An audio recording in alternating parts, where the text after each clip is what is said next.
ăn ngậm vậy nhá. Mệt á.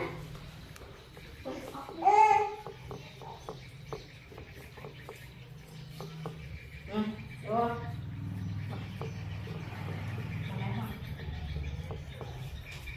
Kho bị ra rồi. Kho không mà.